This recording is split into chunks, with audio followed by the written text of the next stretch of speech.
I'm at Senator Clinton's victory party here in Pennsylvania. People are saying she needed to win by double digits for this really to be a win for her. Hillary Clinton supporters behind me are chanting victory, victory in double digits. But people are wondering, is she hurting the party by staying in it? How does Hillary come back? She's down by over 100 delegates. Hillary's a fighter. Hillary's going to take it all the way. Hillary's going to be the next president of the United States.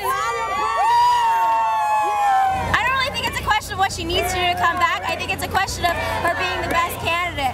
I'm not here because of the numbers or any of that. We're all here because we know she's the best candidate with the best experience and really just the best plans for America. So I don't think that's a question I can answer. Even if she do win, when in November come, I'm not voting for her. I'm giving up everything, and hopefully in the future, Obama, you know, maybe can make something happen. Why wouldn't you vote for her? She's the Democratic candidate if she wins. Okay, well, personally, I was going for Obama, and I don't believe that a woman should basically run a country right now. Just because Bill's her husband or whatever, that don't mean a thing.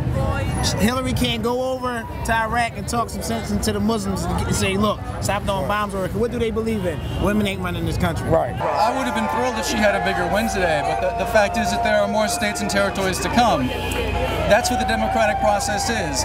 You know, if the democratic process were let's have the first 10 states decide who's going to be the nominee, then you know I don't think that the public would accept that. But that's what the media's been telling us should happen. If the first 10 states go this way, then stop the whole thing. And what if this comes down to the superdelegates? Do you think they should decide it? It is already down to superdelegates, my friend. They've already decided. There are about 800 superdelegates that are deciding this race. So if you don't think they're deciding, then you're dreaming. Why wouldn't you vote for Hillary? I think she's too pro-war in her heart of hearts. I would vote for an anti-war candidate.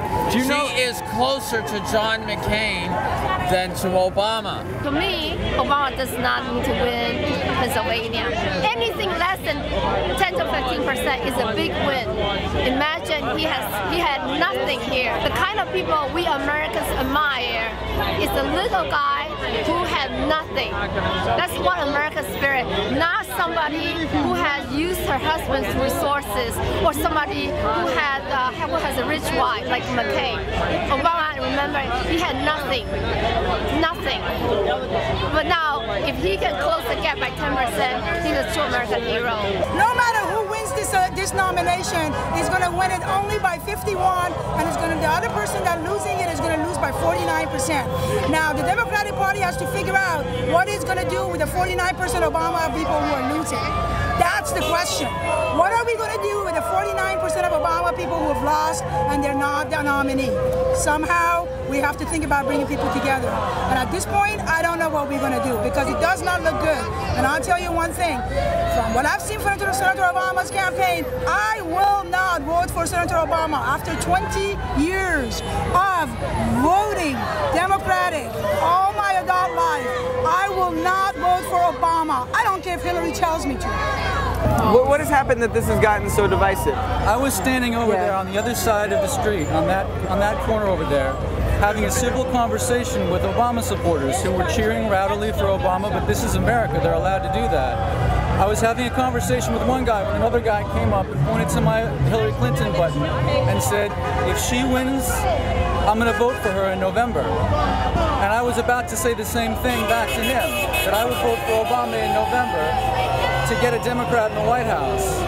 When the cops came over and yanked me out of there and said I'm not allowed to stand on that side of the street and have a civil conversation with my fellow American about the most important decision that we have. I'm sick of the way that everybody is separating everybody and segregating everybody. Right, I'm not just a white man, or you know, she's not just a white woman. They're not just black men. This is America. We're all in this together.